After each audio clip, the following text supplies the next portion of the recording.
والسلام علی رسول الکریم واعوذ باللہ من الشیطان الرجیم بسم اللہ الرحمن الرحیم۔ آج ہم آیہ نمبر 250 سے آغاز کر رہے ہیں۔ اس سے پہلے جو کچھ ہم نے پڑھا ہے اس کو ذرا اختصار کے ساتھ دیکھ لیتے ہیں۔ یہ سیکشن 4 ہے سورہ بقرہ کا، جس کا ہم نے مطالعہ شروع کیا تھا۔ یہ آیہ نمبر 246 سے اس کا آغاز ہو گیا تھا، اور اس کے بعد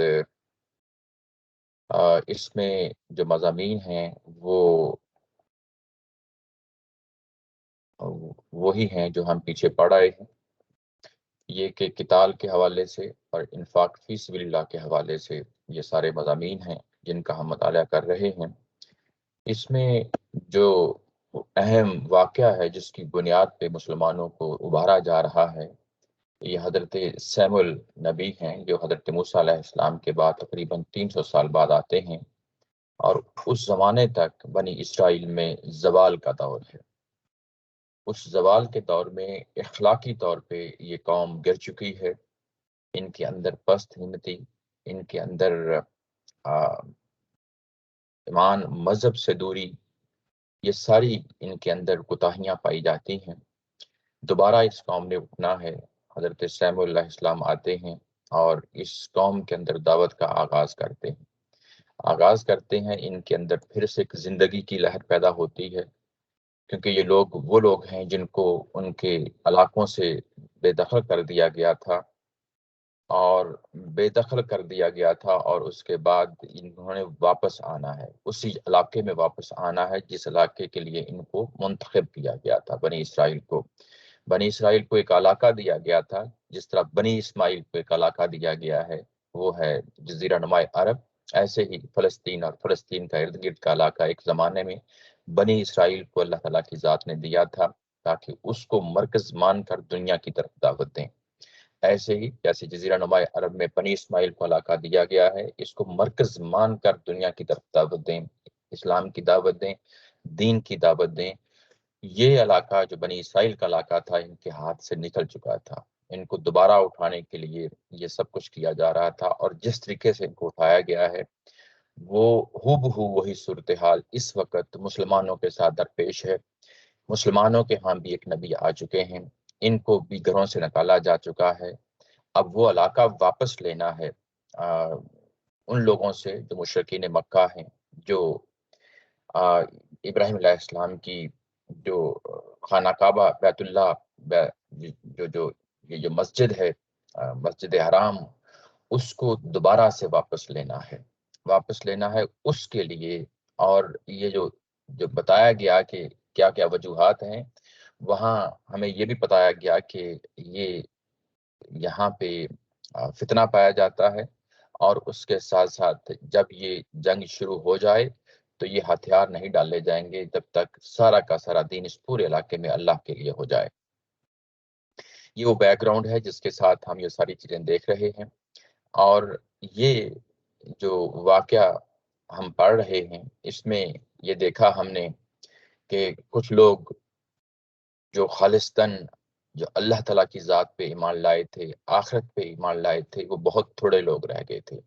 درمیان میں ایک نہر آتی تھی، دریا آتا تھا، اس سے ان لوگوں کو آزمانے کے لیے منع کر دیا گیا تھا کہ یہاں سے پانی نہیں پینا، اور بہت تھوڑے لوگ تھے جو بچے رہے جنہوں نے پانی نہیں پیا، اور وہ اس آزمائش پہ پورے اترے، اور زیادہ تر وہ لوگ تھے جو اس آزمائش میں ناکام ہو گئے۔ میں آگے بڑھنے سے پہلے آپ لوگوں کو یہ جو آزمائش کا پہلو ہے، یہ میں آپ ایک اوور ویو دینا چاہتا ہوں کہ یہ اس پوری سورہ کے اندر آزمائش ابتلا کا جو تھیم ہے، یہ بڑی تفصیل کے ساتھ ہم پیچھے پڑھ آئے ہیں۔ خاص طور پہ جو سیکشن 2 تھا اس میں تو یہ بار بار رپیٹ ہو رہا تھا، بار بار یہ چیز آ رہی تھی۔ یعنی وہ کس طرح؟ سیکشن 1 میں ہمیں معلوم ہے کہ وہاں آزمائش فرشتوں کے ساتھ ہوئی، جنات کے ساتھ ہوئی، حضرت آدم علیہ السلام کی پیدائش کا مرحلہ ہے، اور اس میں کون لوگ کامیاب ہوتے ہیں؟ جب ان کو کہا گیا کہ جب آدم علیہ السلام کو پیدا کر دیا جائے، اس کے بعد کون ہے جو اس کو سجدہ کرتا ہے، فرشتے کامیاب ہو جاتے ہیں اور ابلیس ناکام ہوتا ہے، یہ آزمائش ہے۔ اس کے بعد اگلے لمحے پہ، اگلے مرحلے پہ ہم دیکھتے ہیں کہ حضرت آدم علیہ السلام خود ایک آزمائش سے گزر رہے ہیں۔ ان کو منع کر دیا گیا کہ ایک خاص قسم کا پھل ہے، اس کو نہیں چکھنا، لیکن انہوں نے چکھ لیا، اور اس کے بعد جن مراحل سے گزرے وہ بھی ایک آزمائش تھی۔ گو کہ اس میں پارشلی وہ کامیاب ہوتے ہیں، کامیابی یہی کہ جو ہے نا وہ اللہ تعالیٰ کی طرف رجوع کیا، اور اس کے بعد دوبارہ اسی راستے پہ آ گئے جس راستے پہ انسان کی سرشت ہے اس کو ہونا چاہیے۔ یہی کامیابی ہے انسان کی۔ یہ دوسرا مرحلہ تھا۔ تیسرے مرحلے میں ہمارے سامنے خاص طور پہ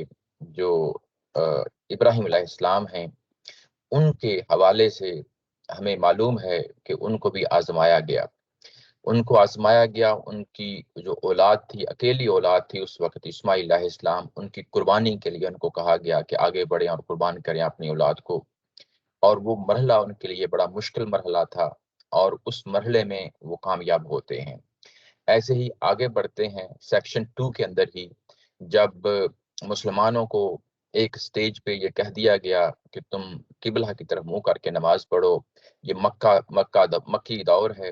جب مدینہ میں آتے ہیں تو پھر ایک سٹیج پہ ان کو کہا گیا کہ اب بیت المقدس کی بجائے بیت اللہ کی طرف منہ کر کے نماز پڑھو، قبلہ کی تبدیلی ہوتی ہے، تو وہ بھی ایک آزمائش ہے۔ اب وہ جو پہلا حکم تھا اس کی بجائے اب جو دوسرا حکم آیا ہے،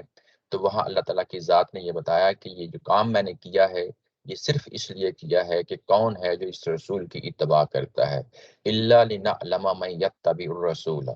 میں دیکھنا چاہتا ہوں کہ کون ہے جو اس رسول کی اتباع کرتا ہے۔ جب جب اللہ کے نبی آتے ہیں یہ آزمائشیں بڑھ جاتی ہیں ان کے لیے، جو زہرا پیروکار ہوتے ہیں، خاص طور پہ جو پیروکار ہوتے ہیں ان کے لیے آزمائشیں بڑھ جاتی ہیں۔ وہ آزمائشیں کیوں بڑھتی ہیں؟ ظاہر ہے ہم یہاں پہ پڑھ رہے ہیں، دیکھ رہے ہیں، تاکہ دیکھا جائے کون ہے جو واقعی اپنے ایمان میں کھڑا ہے، اپنے صالح اعمال میں جو ہے نا وہ ثابت قدم ہے۔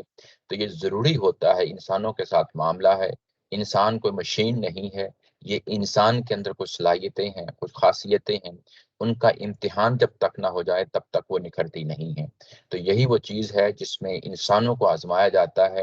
اور آزمانے کے بعد دیکھا جاتا ہے کہ یہ کس قدر جو ہیں یہ اس قابل ہیں کہ یہ ایمان کا دعوے میں سچے ہیں یا نہیں سچے۔ یہی صورتحال یہاں پہ جو حضرت طالوت علیہ السلام ہیں ان کے ساتھ، ان کے ساتھیوں کے ساتھ یہی معاملہ ہوتا ہے۔ جب یہ معاملہ ہوتا ہے تو اس میں ہمیں معلوم ہے کہ جو ناکام ہوتے ہیں، یعنی یہ کہ وہ پانی پی لیتے ہیں، گرمی کا موسم ہوگا یقیناً، اور اس میں ناکام ہوتے ہیں، اور اس کے بعد پھر ایک مکالمہ ہوتا ہے۔ وہ جو مکالمہ ہے اس میں آگے جو فوجیں ہیں جالوت کی فوجوں کا سامنا کرنے کے لیے جب وہ دیکھتے ہیں کہ ان کی تعداد بھی زیادہ ہے، اور ہو سکتا ہے اسلحہ اور جو اسباب ہوتے ہیں وہ بھی زیادہ ہوں، تو یہ کہہ اٹھے وہاں پہ قالوا لا طاقت لنا اليوم بجالوت، ہم بجالوت و جنودہ، اور ہمارے پاس ابھی وہ ذرائع نہیں ہیں، وہ طاقت نہیں ہے، ہم افرادی طور پہ ہمارے درمیان جو ہے نا وہ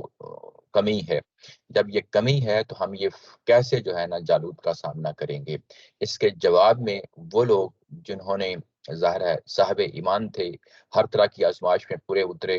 اور اس کے بعد طالوت کا ساتھ دیا، حضرت سیمول کا ساتھ دیا، وہ پکار اٹھتے ہیں کہ کتنے ہی تھوڑے لوگ ہیں جو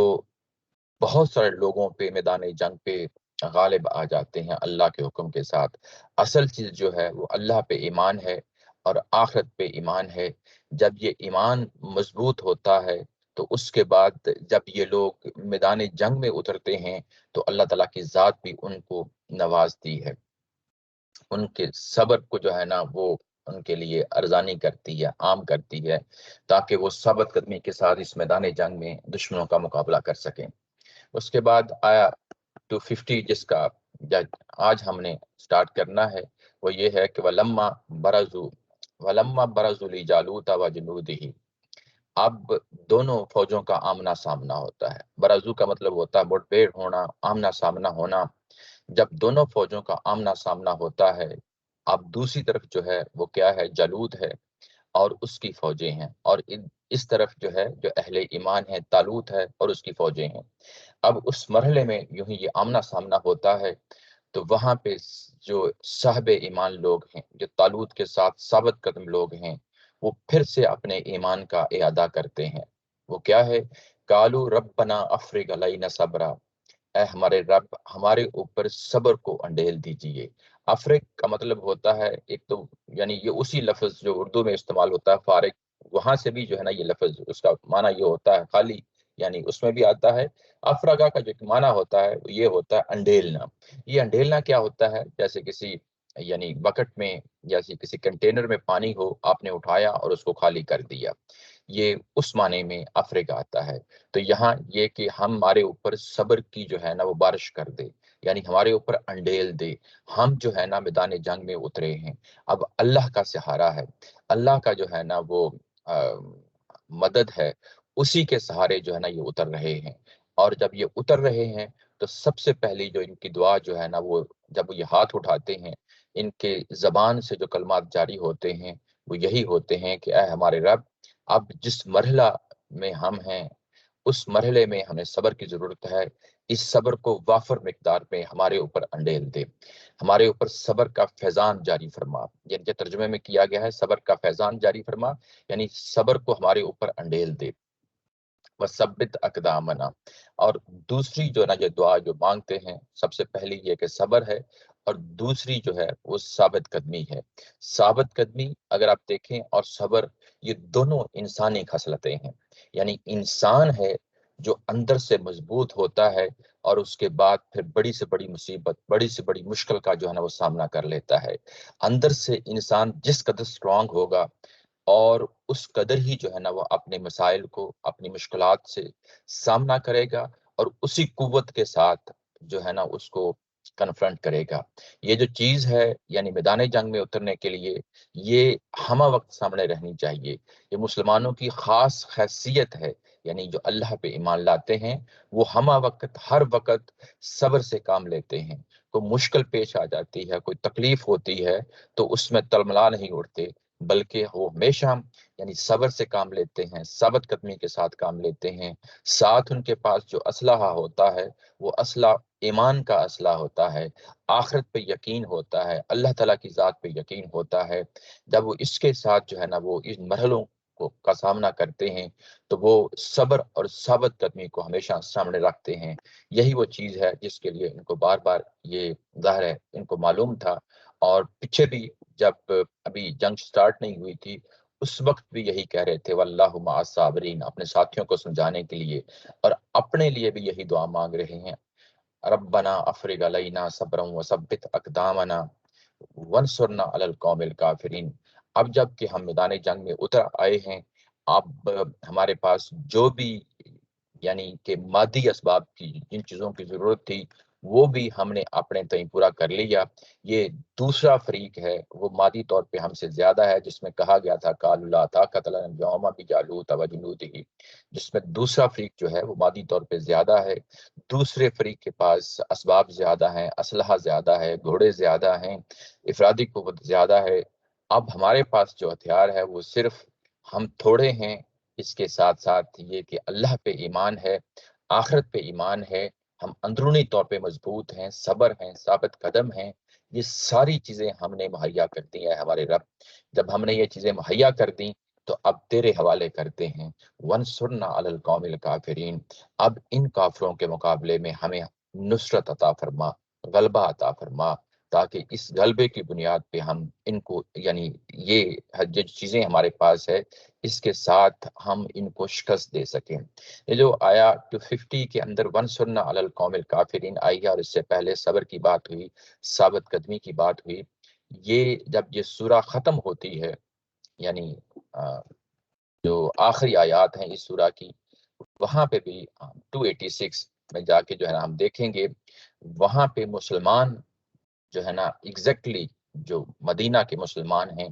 جو صحابہ کرام ہیں، وہ یہی دعا مانگ رہے ہیں، کیونکہ ان کے سامنے اس وقت میدان بدر ہے جو سامنے آ گیا ہے۔ یعنی یوں ہی یہ سورہ ختم ہوتی ہے تو اس کے بعد میدان بدر جو ہے نا وہ بدر کی جو غزوہ ہے وہ سامنے آ جاتا ہے، یعنی تھوڑے ہی عرصے بعد کچھ ہی ہفتوں بعد یا کچھ ہی مہینوں بعد غزوہ بدر آ جاتا ہے۔ مسلمان بھی یہاں پہ یہی دعا مانگ رہے ہیں۔ وہ کیا دعا مانگ رہے ہیں 286 میں؟ ربنا ولا تحمل علینا اسرا کما حملتہ علی الذین من قبلنا، اے پروردگار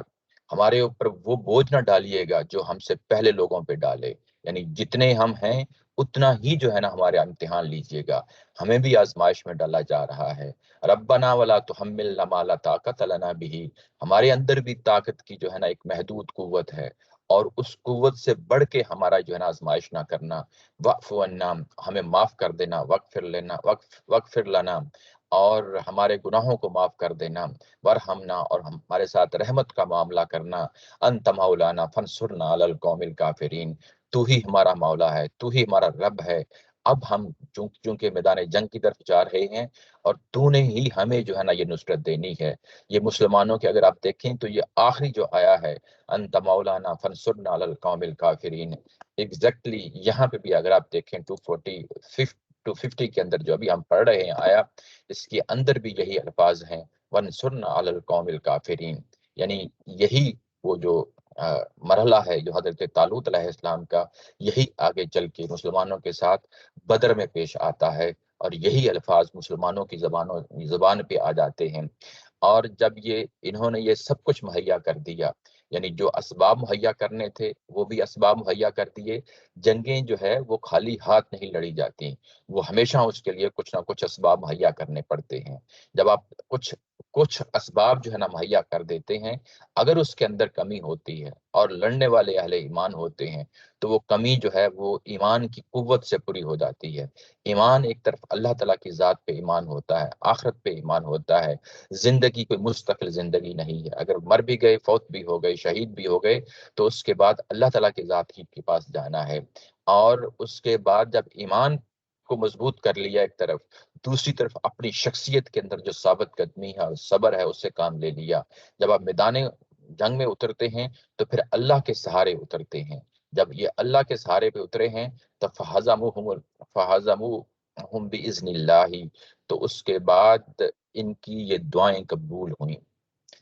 قبول ہوئیں اور انہوں نے شکست دی۔ کن کو شکست دی؟ اپنے دشمنوں کو شکست دی۔ فَحَزَبُهُمْ کا مطلب یہ ہے کہ انہوں نے شکست دی، کن کو؟ اپنے دشمنوں کو شکست دی بِإِذْنِ اللَّهِ۔ یہ سب کچھ اللہ کے ذریعے سے ہوا، اللہ کے اذن سے ہوا، اللہ کی توفیق سے ہوا، اللہ کی توفیق سے ہوا۔ یہ جو آخری جو دعا ہے، یہ اگر آپ دیکھیں تو یہ اس کے ساتھ ایک اور چیز ریلیٹڈ ہے، میں آگے جو ہے نا داؤد علیہ السلام کا جو بات ہوتی ہے تو میں اس کے ساتھ پھر اس کو ریلیٹ کر کے بتاتا ہوں۔ جب انہوں نے ان اپنی دشمن قوم کو اللہ کے اذن کے ساتھ شکست دی، وَقَتَلَ دَاوُودَ جالوت وآتَهُ اللَّهُ الْمُلْكَ وَالْحِكْمَةَ وَعَلَّمَهُ مما یشاء، اس کے بعد داؤد علیہ السلام نے جالوت کو قتل کر دیا، یعنی شکست ہوئی، اور شکست ہونے کے ساتھ جو ہے نا یہ واقعہ جو ہے نا قرآن مجید نے نوٹ کیا خاص طور پہ کہ جب وہ شکست ہوتی ہے تو اس میں ایک خاص مرحلہ ہے اس جنگ کے اندر جس کو قرآن مجید نے نمایاں کیا ہے۔ وہ مرحلہ کیا ہے؟ وہ مرحلہ وہ ہے کہ جس میں جالوت اور داؤد کا سامنا ہوتا ہے۔ جالوت تو ہمیں معلوم ہے کہ یہ دشمن قوموں کا جو اس وقت سردار تھا یا بادشاہ تھا وہ ہے، اور دوسری طرف جو ہے نا وہ طالوت علیہ السلام جو حضرت سیمول کے جو ہے نا منتخب کردہ بادشاہ تھے، وہ یعنی اہل ایمان کی جو فوج ہے ان کے ساتھ جو ہے نا یہاں پہ مقابلہ ہو رہا ہے۔ اب یہاں پہ یہ داؤد کا جو نام آیا ہے، یہ وہی نبی ہیں جو داؤد علیہ السلام ہیں جن کے اوپر زبور نازل ہوئی تھی اور جن کے بیٹے حضرت سلیمان علیہ السلام ہیں۔ داؤد علیہ السلام بھی بادشاہ ہوئے ہیں اور ان کے بعد ان کے بیٹے بھی بادشاہ ہوئے ہیں۔ یہ طالوت ہی کی جو ہے نا جنگ جب یہ سٹارٹ ہوئی ہے تو اسی کے اندر یہ موجود تھے، یعنی نبی جو تھے وہ حضرت سیمول جو ہے نا علیہ السلام نبی تھے، داؤد علیہ السلام اس وقت نبی نہیں تھے۔ یہ ان کا کیا رول رہا اس جنگ کے دوران، یہ نیچے بائبل کا حوالہ دیا گیا ہے، اور یہ 666 میں جو ہے نا اگر آپ نیچے دیکھیں تو یہ بڑی تفصیل کے ساتھ جو ہے نا 2 پیجز کے 1.5 پیج پہ بڑی تفصیل دی گئی ہے، اور یہ وہیں سے بائبل سے یہ چیز لی گئی ہے۔ اور یہ کہ انہوں نے یہ کیسے جو ہے نا یہ جو مرحلہ ان کے سامنے آتا ہے کیسے اس کو ہینڈل کرتے ہیں۔ داؤد علیہ السلام کے بارے میں جیسا کہ میں نے بتایا کہ بابل میں جو واقعہ لکھا ہوا ہے وہ یہ کہ یہ اس وقت نوجوان تھے، ٹین ایج، یعنی عمر کو زیادہ نہیں تھی، اور یہ ان کے بڑے بھائی ہیں جو میدان جنگ میں اترے ہیں حضرت طالوت علیہ السلام کے ساتھ۔ والد نے ان کو بھیجا ہے کہ جائیں اور ان کو خوراک کی کوئی چیزیں دے آئیں، یعنی جنگ سٹارٹ ہونے والی ہے، اس مرحلے پہ ان کے والد صاحب نے یہ کہا ہے کہ آپ جائیں اور اپنے بڑے بھائیوں کے لیے کچھ سامان دے آئیں، کھانے پینے کا کچھ سامان دے آئیں۔ یہ جاتے ہیں، جب وہاں جاتے ہیں تو میدان جو ہے نا دونوں طرف لگ چکا ہے، میدان لگ چکا ہے، اور جالوت ہے جو آگے بڑھا ہے، اور اس نے دعوت مبارزت دی ہے۔ یہ دعوت مبارزت کیا ہوتی ہے؟ جب میدان جنگ میں تلواروں سے جنگیں ہوا کرتی تھیں تو جنگ شروع ہونے سے پہلے کیا ہوتا تھا کہ ایک فریق جو ہے نا ان میں سے کوئی نمایاں آدمی سامنے آتا اور دوسرے فریق کو چیلنج دیتا، یعنی دوسرے لشکر کو چیلنج دیتا کہ تمہارے اندر کوئی ہے کوئی میرا مقابلے کرنے والا تو آئے، یعنی ایک فریق یعنی ایک فرد آگے بڑھے، میں بھی آ گیا ہوں، اور ادھر سے بھی جو ہے نا کوئی شخص آ جائے، تاکہ پہلے ہم جنگ شروع ہونے سے پہلے ہم آپس میں یعنی دیکھ لیں کہ کون ہے جو زیادہ طاقتور ہے۔ یعنی یہ ایک ان کا مرائل جو ہے نا بڑھانے کے لیے یہ ایک طرح کا جو ہے نا طریقہ استعمال کیا جاتا تھا۔ یعنی اس زمانے میں جب تلواروں سے جنگ ہوتی تھی، جنگ شروع ہونے سے پہلے دونوں فریقوں کے جو ہے نا یعنی اس دعوت مبارزت دی جاتی تھی، یہ 1 on 1 یہ ہوا کرتی تھی تلواروں کے ساتھ لڑائی۔ تو وہ یعنی جالوت جو ہے وہ سامنے آ چکا ہے، لیکن اس طرف سے کوئی شخص آگے نہیں بڑھ رہا تھا کہ جالوت کا مقابلہ کیا جائے۔ جالوت کے بارے میں جو یعنی اس کی شخصیت، اس کی جو قوت ہے، جسمانی طاقت ہے، جسمانی جو جسہ ہے، اس کو یعنی بائبل کے اندر بڑا نمایاں کر کے پیش کیا گیا ہے۔ جبکہ دوسری طرف سے کوئی نکل نہیں رہا تھا تو یہ صاحب آتے ہیں، داؤد علیہ السلام آتے ہیں، اور آتے ہیں اور دیکھا کہ کوئی بھی آگے نہیں بڑھ رہا، تو انہوں نے آگے بڑھ کے جو ہے نا داؤد علیہ السلام نے یہ کہا کہ میں اس جالوت کا مقابلہ میں کرتا ہوں، یعنی ابھی بالکل چھوٹی عمر کے ہیں اور اتنے جذبے اور ہمت کے ساتھ جو ہے نا وہ دعویٰ کرتے ہیں کہ اس کا یعنی مقابلہ میں کرتا ہوں۔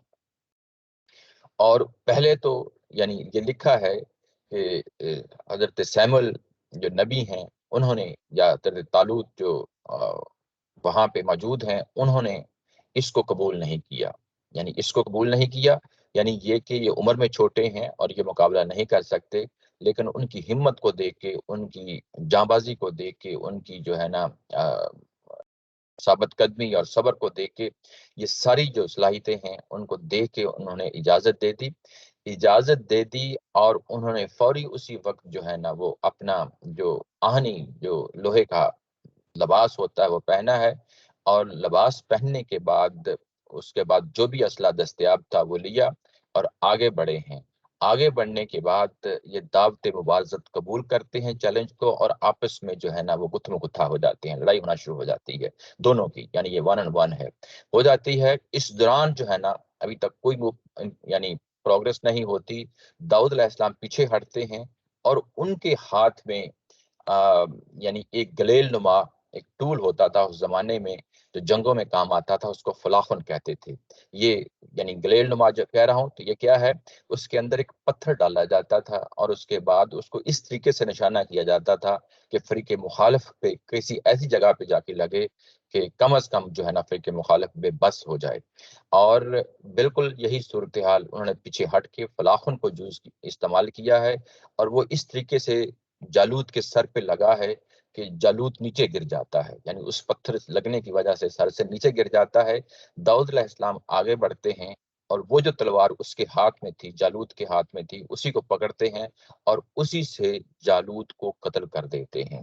اور یہ قتل ہونا گویا کہ اس چیز کی علامت تھی کہ اب جالوت کی فوجوں کے اندر جو ہے نا وہ یعنی ایک طرح کی بدحواسی پھیل گئی، اور وہ ناکامیوں، نامرادی اور شکست کی طرف جو ہے نا وہ دھکیل دیے گئے۔ ظاہر ہے اس کے بعد مارکا برپا ہوا ہوگا، جنگ ہوئی ہوگی، اور اس کے نتیجے میں ظاہر ہے کہ وہ شکست ہوئی ہوگی ان قوموں کو جس کی قیادت جالوت کر رہے تھے، جو کہ وہ ظاہر ہے بالکل سٹارٹ میں حضرت داؤد علیہ السلام کے ہاتھوں یعنی وہ مارے گئے۔ اب یہی داؤد علیہ السلام ہیں جس کے بارے میں آگے یعنی اسی آیت کے اندر بتایا جا رہا ہے وَآتَهُ اللَّهُ الْمُلْكَ، تو اللہ تعالیٰ کی ذات نے اس کو بادشاہی دی۔ یعنی طالوت کا دور ختم ہوتا ہے، یعنی ہمیں معلوم ہے بائبل کی تاریخ سے کہ آگے چل کے یعنی یہ اس قدر نمایاں ہو گئے، یعنی یہ جو جنگ ہے اس جنگ کے بعد بھی بائبل نے یہاں تک ریکارڈ کیا ہے کہ خواتین نے گانا گایا، وہ یہ کہ طالوت نے تو ہزاروں کو مارا، طالوت یعنی یہ بادشاہ ہے یعنی مسلمانوں کا، اس نے ہزاروں کو مارا جبکہ داؤد نے لاکھوں کو مارا، یعنی یہ گانے کا بول ہے کچھ اس طریقے سے۔ تو یعنی یہ کہ یہ اس کو ایک یوں کہہ لیں کہ ایگزیجریشن کے طور پہ جو کچھ انہوں نے ظاہرہ کارنامہ کیا تھا اس کو یہاں پہ بیان کیا جا رہا ہے۔ اور اس کے بعد یہ کہ یہ داؤد علیہ السلام جو ہیں جب طالوت کا زمانہ ختم ہوتا ہے وہ فوت ہو جاتے ہیں، تو اس کے بعد بادشاہی حضرت داؤد علیہ السلام کے پاس آتی ہے۔ بائبل یہ بھی بتاتی ہے کہ آگے چل کے طالوت ہی کے ہاں طالوت کی یعنی داماد بنے ہیں داؤد علیہ السلام، اور جب طالوت علیہ السلام کی جو ہے نا حکومت یعنی بادشاہت ختم ہوتی ہے تو اس کے بعد اگلی جو بادشاہت ہے ظاہر ہے یہ بنی اسرائیل کے اندر کا جو دور ہے اسی کی بات ہو رہی ہے، تو وہ اب بادشاہت جو ہے منتقل ہوتی ہے حضرت داؤد علیہ السلام کو۔ تو اللہ تعالیٰ کی ذات کہتی ہے کہ پھر ہم نے ان کو بادشاہی دی والحکمہ، اور ہم نے حکمت عطا فرمائی۔ حکمت سے کیا مراد ہے؟ حکمت سے زبور مراد ہے، یعنی جو نبوت ہوتی ہے کتاب ہوتی ہے وہ سراپا سراسر حکمت ہوتی ہے، یعنی جیسا کہ ہم پیچھے پڑھ آئے ہیں کوئی بھی کتاب جو ہے الہامی کتاب ہوتی ہے وہ کتاب و حکمت کا مجموعہ ہوتی ہے۔ حکمت ایمانیات کی چیزیں ہوتی ہیں، یعنی اس کے اندر اخلاقیات کی چیزیں ہوتی ہیں، مذہب اور دین کیا ہے اس کی جو حکمت ہے وہ چیزیں بیان ہوتی ہیں۔ تو آج بھی اگر ہم زبور کھول کے دیکھیں تو وہ دعاؤں کا مجموعہ ہے، سراسر اور سراپا جو ہے نا ایمانیات اور اخلاقیات کی تعلیمات ہیں۔ تو اللہ تعالیٰ کی ذات نے ان کو زبور عطا فرمائی، بادشاہی عطا فرمائی، نمبر ایک یعنی یہ بتایا جا رہا ہے۔ دوسرا زبور عطا فرمائی وعلمہ، اور وہ علم عطا کیا، وہ تعلیم عطا فرمائی، وہ چیزیں ان کو دیں مما یشاء، یعنی جو اللہ تعالیٰ کی ذات سکھانا چاہتی ہے کہ وہ اس طرح کے بندوں کو سکھائے۔ یہاں پہ لفظ آیا ہے مما یشاء، یہاں پہ مما شاء کا لفظ استعمال نہیں ہوا، شاء یعنی یہ پاسٹ ٹینس ہوتا ہے اور یشاء یہ پریزنٹ ٹینس ہے۔ پریزنٹ ٹینس کی وجہ سے یہاں پہ اس کا مفہوم بدل جاتا ہے، مفہوم یہ بدل جاتا ہے کہ اللہ تعالیٰ کی ذات نے اس کو وہ چیزیں سکھائی جو سکھانا مقصود تھی، اپنے اس بندے کو سکھانا مقصود تھی۔ نیچے اگر آپ ترجمے میں دیکھیں تو میں نے اس کو ہائی لائٹ بھی کر دیا ہے، یعنی اللہ تعالیٰ کی ذات نے ان کو بادشاہی دی، حکمت عطا فرمائی اور اسے اس علم میں سے سکھایا جو اللہ چاہتا ہے کہ اپنے اس طرح کے بندوں کو سکھائے، اپنے اس طرح کے بندوں کو سکھائے، یعنی کہ وہ کون سا علم ہے؟ یعنی یہ تو طے ہو گیا کہ بادشاہت بھی مل گئی اور اس کے بعد زبور بھی مل گئی، اب اس کے بعد وہ کون سے علوم ہیں؟ یہ وہ علوم ہے جس سے جو ہے نا کیسے حکومت کی جاتی ہے، کیسے جو ہے نا جنگیں جیتی جاتی ہیں، کیسے عوام کے اندر انصاف سے کام لینا ہے، یعنی وہ تمام فوجی اور غیر فوجی علوم ہیں جو ہمیں معلوم ہیں قرآن مجید کے اندر مختلف جگہوں پہ جو ہے نا وہ بتایا گیا ہے کہ ان کے اندر کیا فراست تھی، ان کے اندر کیا صلاحیتیں تھیں، ان کے اندر وہ کیا حکمتیں تھیں داؤد علیہ السلام جس کی وجہ سے انہوں نے حکومت کی۔ تو وہ تمام چیزیں جو ایک بادشاہ کے لیے ضروری تھیں، ایک حکمران کے لیے ضروری تھیں، وہ اللہ تعالیٰ کی ذات نے ان کو سکھائیں، یعنی کہ وہ ماحول پیدا کر دیا کہ انسان اس سے پھر ظاہر ہے وہ سیکھتا ہے اور اللہ تعالیٰ کی ذات ظاہر ہے ساتھ کھڑی ہے، توفیق دے رہی ہے، اور وہ تمام چیزیں جو سکھانا مقصود تھیں اس اللہ کے بندے کو داؤد علیہ السلام کو وہ سکھا دی گئیں۔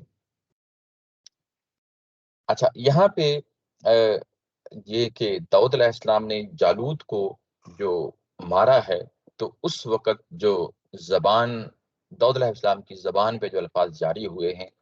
وہ یہ نیچے میں نے ہائی لائٹ کیا ہے، یہ سیمول کی جو کتاب ہے بائبل کی اسی کے اندر جو ہے نا یہ لکھا ہوا ہے، اور یہ ساری جماعت جان لے کہ خداوند تلوار اور بھالے کے ذریعے سے نہیں بچاتا، یعنی جو ہتھیار ہوتے ہیں ان کے ذریعے سے نہیں بچاتا، یہ داؤد علیہ السلام کے الفاظ ہیں۔ اور اس لیے کہ جنگ تو خداوند کی جنگ ہے، یعنی جس جنگ کے لیے ہم اترے ہیں یہ فی سبیل اللہ جنگ ہے، یعنی اس کا مقصد کوئی مخالف فریق کو یہ نہیں ہے کہ ہم ذہن میں لے کے آئے ہیں کہ ہم ان کو قتل کرنا، یعنی یہ کہ ان کو ان کے علاقے چھیننے ہیں یا ان کے مال و دولت پہ جو ہے نا قبضہ کرنا ہے، یہ نہیں ہے۔ ہم خالصتاً اللہ تعالیٰ کی راہ میں نکلے ہیں اور اللہ کے لیے جنگ کر رہے ہیں۔ یہ خداوند کی جنگ ہے، وہی تم کو ہمارے ہاتھ میں کر دے گا، وہی تم کو ہمارے ہاتھ میں کر دے گا۔ یہ بالکل اسی طرح کے الفاظ ہیں جب جو ہے نا بدر کے بعد اللہ تعالیٰ کی ذات نے میدان بدر کے بعد جو کچھ ہوا اس پہ تبصرہ کیا ہے۔ وہ تبصرہ سورہ انفال میں اس کی آیت نمبر 17، یہ ساتھ ہی میں نے لکھا ہے، تو اس میں لکھا ہے فَلَمْ تَقْتُلُوهُمْ، تم نے اپنے دشمنوں کو قتل نہیں کیا، وَلَكِنَّ اللَّهَ قَتَلَهُمْ، جبکہ اللہ تعالیٰ کی ذات ہے جس نے ان کو قتل کیا ہے، یعنی مشرکین مکہ کو قتل کیا ہے۔ وَمَا رَمَيْتَ إِذْ رَمَيْتَ، تم نے جو ہے نا جو خاک پھینکی تھی ان کی طرف اور جو ان کے آنکھوں میں جا کے پڑ گئی تھی، یعنی نبی صلی اللہ علیہ وسلم نے جو خاک پھینکی تھی، یعنی مٹھی میں خاک پھینکی تھی اور اس کے بعد ظاہر ہے کہ مخالف فریق کے آنکھوں میں جا کے پڑ گئی، تو یہ تم نے نہیں پھینکی تھی بلکہ اللہ نے پھینکی تھی۔ یعنی یہ کہ یہ ایگزیکٹلی وہی الفاظ ہیں، یہ داؤد علیہ السلام کے جب وہ میدان جنگ میں اتر رہے ہیں، یہ کہ یہ ساری جماعت جان لے، میرے مخالفین بھی جان لیں اور ہم بھی جان لیں کہ لڑائی تلواروں سے نہیں لڑی جاتی بلکہ خداوند کی جنگ ہے، اور وہی ہمارے ہاتھ میں جو ہے نا اس جنگ کو دے دے گا۔ یہ ایک دوسرا پہلو تھا، میں ہائی لائٹ کرنا چاہتا تھا۔ دوسرا یہاں پہ ایک اور چیز ہے جو میں آپ لوگوں کے سامنے لانا چاہتا ہوں، یہ جو ہم نے بات شروع میں کہی تھی کہ یہ جو بادشاہت ہے ان کے درمیان، ان کے درمیان بنی اسرائیل کے درمیان، یہ انہوں نے خود تقاضا کیا تھا، یعنی یہ کوئی ایسی چیز نہیں ہے کہ یہ حالات نے خود ان کے ہاتھ میں دے دی تھی۔ یعنی یہ ہمیں معلوم ہے یہ کہ جو قرآن مجید کے اندر بھی اور ظاہر ہے پچھلی جو شریعتیں ہیں ان کے اندر بھی یہ اصول رہا ہے کہ جو اجتماعیت کے معاملات ہیں، جو حکومت کے معاملات ہیں، وہ کیسے نمٹائے جائیں گے۔ یہ سورہ شورا کی آیت 38 ہے، وَأَمْرُهُمْ شُورَىٰ بَيْنَهُمْ، یعنی ان کا جو نظام ہوتا ہے، یعنی جو مسلمانوں کا نظام ہوتا ہے، خواہ بنی اسرائیل ہوں یا بنی اسماعیل ہوں، جب بھی وہ اپنا حکومتی معاملات کریں گے یا اپنے جو بھی جو ہے نا ڈے ٹو ڈے کے معاملات کریں گے، وہ ہمیشہ شورا پہ، مشورے پہ یعنی مبنی ہوں گے۔ یہ بالکل وہی چیز ہے جس کو آج ترقی یافتہ اس کی شکل ڈیموکریسی ہے، یعنی وہ اپنے تمام معاملات باہمی مشورے سے جو ہے نا طے کیا کریں گے یہ لوگ۔ یہی قرآن کی تعلیم ہے، ظاہر اس سے پہلے بھی یہی تعلیم تھی۔ اور حضرت موسیٰ علیہ السلام جب دنیا سے رخصت ہوتے ہیں تو اس کے بعد 300 سال تک ان کے ہاں یہی سسٹم چلتا رہتا ہے۔ یہ 300 سال کے بعد جب یہ زوال شروع ہوتا ہے تو اس کے بعد یہ بنی اسرائیل کا تقاضا ہے کہ ہمیں بادشاہ چاہیے۔ یعنی یہاں پہ اگر آپ دیکھیں تو آپ کے سامنے ہے 246 آیا ہے، وہ یہ ہے کہ یہ سردار ہیں بنی اسرائیل کے جنہوں نے تقاضا کیا ہے، اِذْ قَالُوا لِنَبِيٍّ لَّهُمْ ابْعَثْ لَنَا مَلِكًا، کہ ہمیں بادشاہ چاہیے۔ یہ کوئی اللہ تعالیٰ کی ذات نہیں ہے ان کو تحفے میں دے رہی، بلکہ یہ خود تقاضا کر رہے ہیں۔ اور ہم نے جب یہ آیت پڑھی تھی اس وقت تفصیل کے ساتھ دیکھا تھا کہ یہ اللہ تعالیٰ کی ذات نے یہ مطالبہ پسند نہیں کیا، لیکن کیونکہ یہ اصرار کر رہے تھے تو اس کے بعد اللہ تعالیٰ کی ذات نے اس کو قبول کر لیا اور خود پھر انٹرفیئر کیا ہے اللہ تعالیٰ کی ذات نے۔ اور جب یہ انٹرفیئر کیا ہے اور اس کے بعد کہا ہے کہ سب سے پہلے میں طالوت کو تمہارا بادشاہ بناتا ہوں، اس پہ بھی انہوں نے ظاہر انگلی اٹھائی تھی ان کی اس بادشاہت کے حوالے سے۔ اس کے بعد یہ نہیں ہوا کہ یہ بادشاہت ختم ہونے کے بعد، طالوت کی بادشاہت ختم ہونے کے بعد یہ پھر جو ہے نا یعنی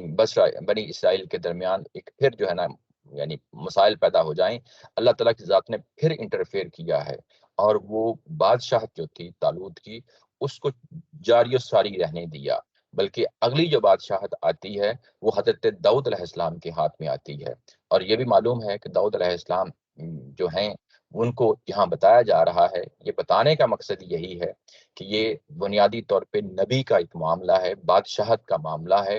اور یہ بادشاہت جو دی جا رہی ہے یہ وہ نبی ہیں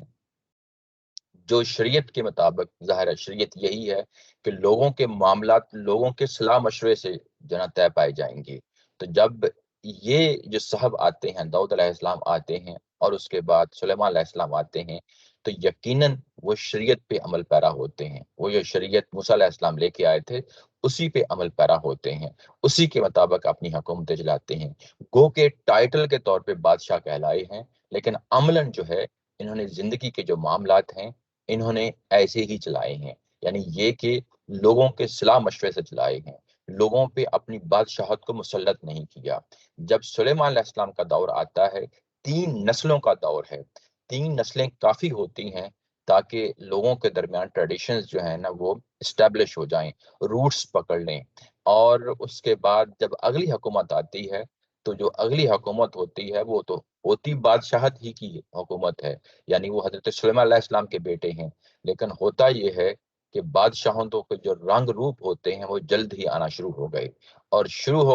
اور اس کے بعد یہ خانہ جنگیوں کا شکار ہو گئے، اور ایک عرصے تک جو ہے نا یہ خانہ جنگیوں کا شکار رہے۔ پھر ان کی حکومت ایک حکومت نہیں رہی بلکہ ایک سے زیادہ حکومتوں میں تقسیم ہو گئی۔ پہلے 2 حکومتوں میں تقسیم ہوئی،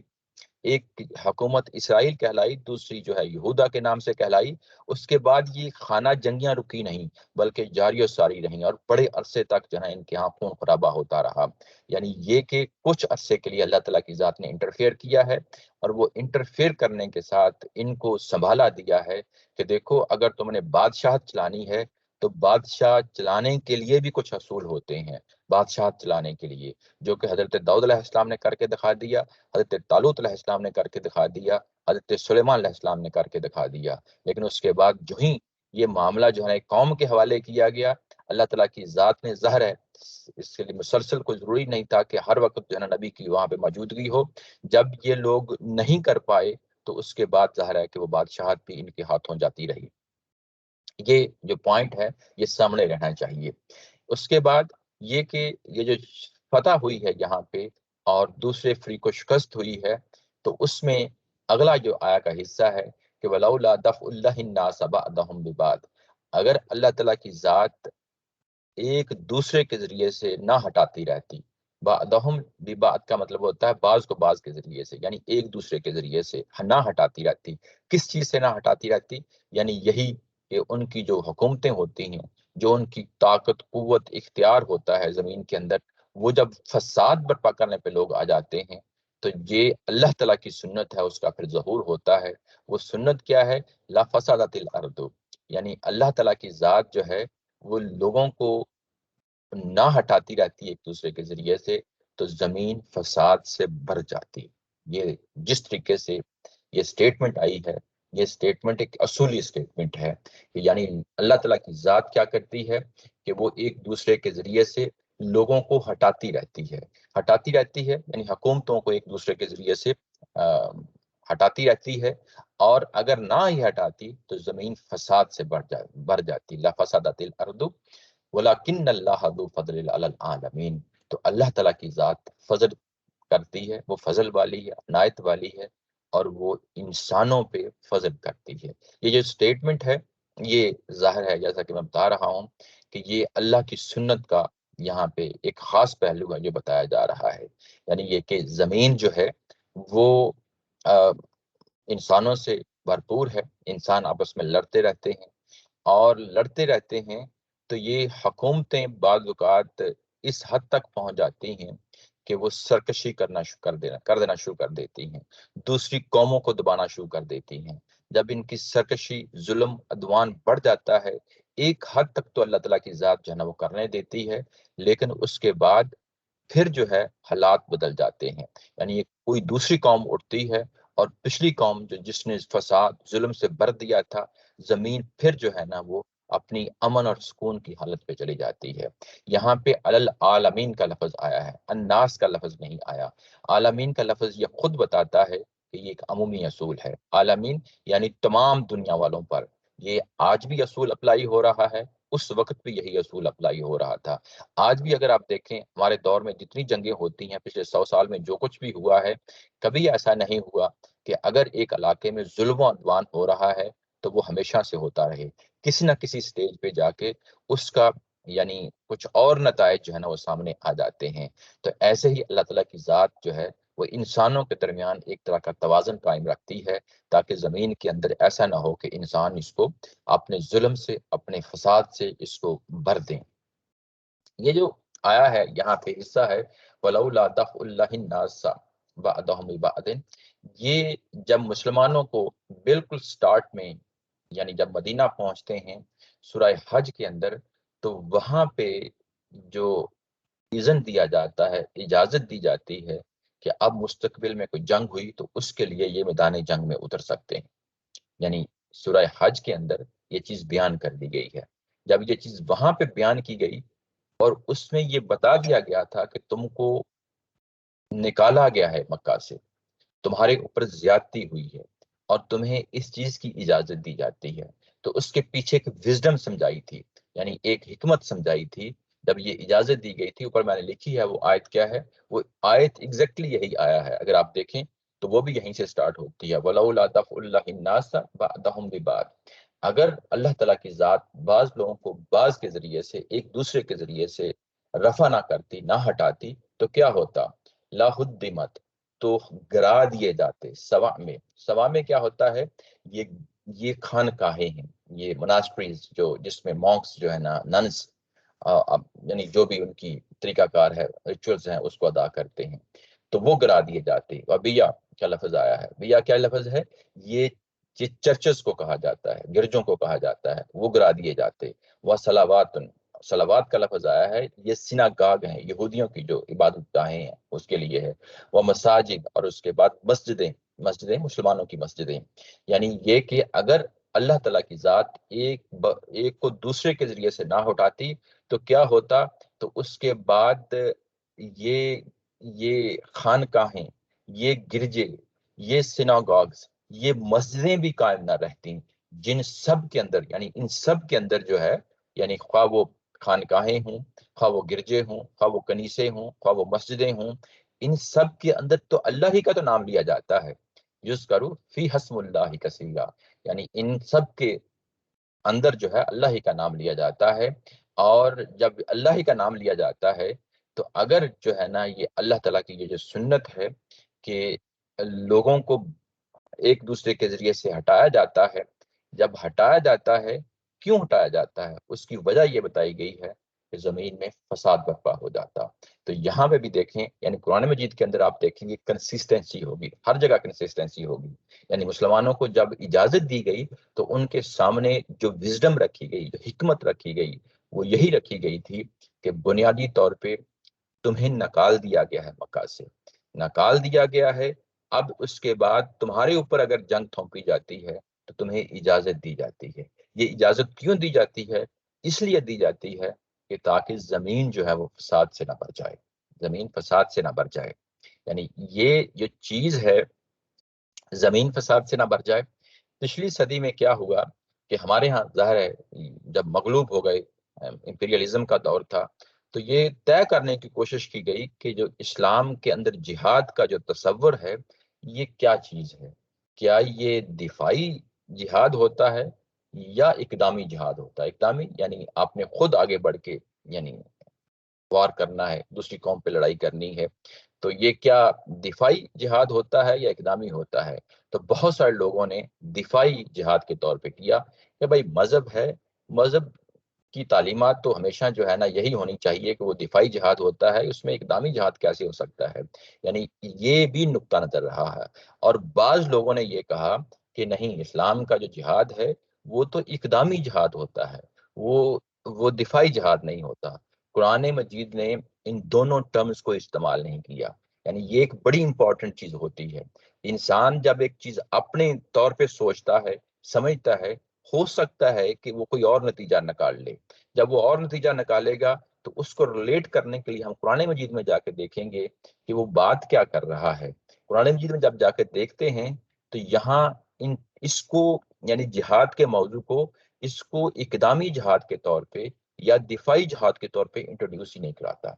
اس کو اس لحاظ سے انٹروڈیوس کراتا ہے کہ کہیں کوئی فتنہ برپا ہو گیا ہے، کہیں کوئی فساد برپا ہو گیا ہے. یعنی فتنہ اور فساد ہے اصل میں جو موٹیو، جو آبجیکٹو، یعنی جو ٹارگٹ ہے. یعنی جہاد کب ہوگا؟ وہ فتنہ فساد تمہارے خلاف بھی ہو سکتا ہے، یعنی کوئی قوم باہر سے آئے اور تم پہ حملہ کر دے اور تمہارے اوپر زیادتی کر دے، عدوان کر دے، ظلم کر دے، فساد کر دے، یہ بھی امکان ہے. اور اس کے بعد یہ کہ کوئی اور دوسری قوم فساد کر رہی ہے، زمین میں فساد پھیلا رہی ہے. یعنی یہ کہ یہ انسانوں کے درمیان یہ بڑی عام سی چیز ہے یعنی یہ فطری چیز ہے۔ وہ کیا چیز ہے کہ جب بھی یہ اجتماعی طور پہ کوئی اپنے لیے معاملہ کرتے ہیں انسان، تو اس وقت کیا کرتے ہیں یہ لوگ، یعنی انسان کیا کرتے ہیں جب ان کی حکومتیں بن جاتی ہیں، جب ان کی اجتماعیت بن جاتی ہے، تو یہ پولیس کا محکمہ قائم کرتی ہے تاکہ اس معاشرے کے اندر، جس معاشرے کے اندر حکومت قائم ہوئی ہے، کوئی ظلم نہ کرے، کوئی زیادتی نہ کرے، کوئی کسی کا جو ہے نا مال نہ ہتھیا لے، کسی کی جان پہ در پہ نہ ہو جائے۔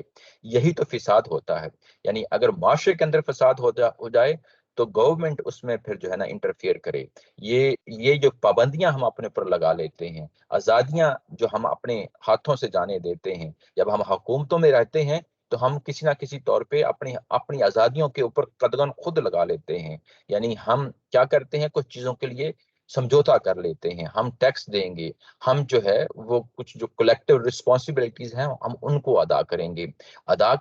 کیوں ادا کریں گے؟ اس لیے کہ ہم ایک پرسکون زندگی گزار سکیں۔ یہ کولیکٹیولی ایک معاشرے کے اندر کی ایک ضرورت ہوتی ہے۔ لیکن اگر یہی صورتحال اگر ہم قوموں کے بارے میں دیکھیں تو قومیں بھی سرکش ہو سکتی ہیں۔ جیسے ہمارے اندر کوئی مجرم پائے جا سکتے ہیں، پوری کی پوری قوم بھی مجرم ہو سکتی ہے۔ پوری کی پوری قوم اگر مجرم ہو جائے تو اس کو پھر کیسے ٹیکل کیا جائے؟ مذہب جو ہے، دین جو ہے، جو ہمیں تعلیم دیتا ہے کہ اگر تمہارے اندر یہ اتنی طاقت ہے، آگے جا کے سورہ انفال میں پڑھیں گے کہ طاقت کا جو توازن ہے وہ لازمی کر دیا گیا ہے مسلمانوں کے لیے۔ وہ یہ کہ آپ کا جو مخالف فریق ہے وہ اگر 20 ہیں اور آپ 10 ہیں، اگر وہ 200 ہیں اور آپ 100 ہیں، اگر وہ یعنی 2 لاکھ ہیں اور آپ لاکھ ہیں، تو یہ پھر آپ کو میدان جنگ میں اترنا پڑے گا۔ یہ افرادی قوت کا جو توازن ہے، یہ ریشو ہے، یہ ظاہر ہے آج سے 1400 سال پہلے کی ہے۔ آج اگر ہم دیکھیں گے تو آج محض جو افرادی قوت نہیں رہ گئی، ہمارے ساتھ یعنی سائنسی طور پہ، ٹیکنالوجی کے طور پہ، معاشی طور پہ یہ سارے پیرامیٹرز ہمیں دیکھنے پڑیں گے۔ آج اگر ہم فیصلہ کرتے ہیں کہ کہیں کوئی فساد برپا ہو گیا ہے اور ہم میدان جنگ میں اترنا چاہتے ہیں، تو اس کے لیے ضروری ہے کہ ہمارے پاس جو بنیادی جو کرائٹیریا ہے وہ فلفل کرتے ہوں، اور اس کے بعد جو ہے اگر ہم یہ اترنا چاہیں تو ہمیں دین اس چیز کی اجازت دیتا ہے۔ لیکن کرائٹیریا یہی ہوگا، فیصلہ اسی چیز پہ ہوگا کہ یہ فیصلہ جو ہے کہ یہ فساد ہے زمین کے اندر، کوئی فتنہ ہے زمین کے اندر برپا ہو گیا ہے، اس کو آپ نے دفع کرنا ہے، اسی کو آپ نے رفع کرنا ہے۔ لیکن اس کے لیے ضروری ہے کہ کوئی جماعت انفرادی طور پہ فیصلہ نہیں کر سکتی، جیسا کہ ہمیں یہاں بتایا گیا کہ یعنی بنی اسرائیل کے درمیان جو آج سے تقریباً یوں کہہ لیں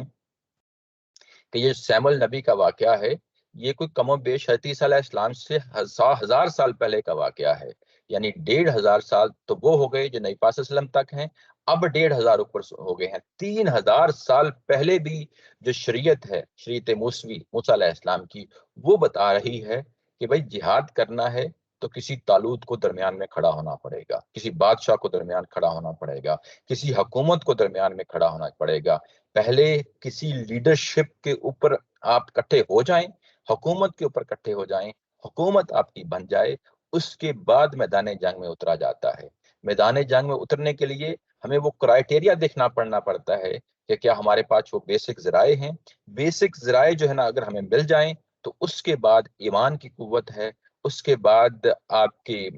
صبر ہے، آپ کی ثابت قدمی ہے، یہ ساری چیزیں کنٹریبیوٹ کرتی ہیں۔ یہ میں اس کو سمرائز کرنا چاہتا تھا کہ جہاد کیوں جو ہے، یعنی اگر ہم کریں تو اس کی کیا علت ہے، کیا وجہ ہوتی ہے کہ ہم جہاد کے نام پہ جب بھی کوئی بات کرتے ہیں تو دین کے بارے میں بالکل واضح رہنا چاہیے۔ یہ ہمیشہ حکومتیں اس کا اعلان کرتی ہیں، انفرادی طور پہ کوئی شخص، کوئی جماعت جو ہے نا اس کا اعلان نہیں کر سکتی۔ جب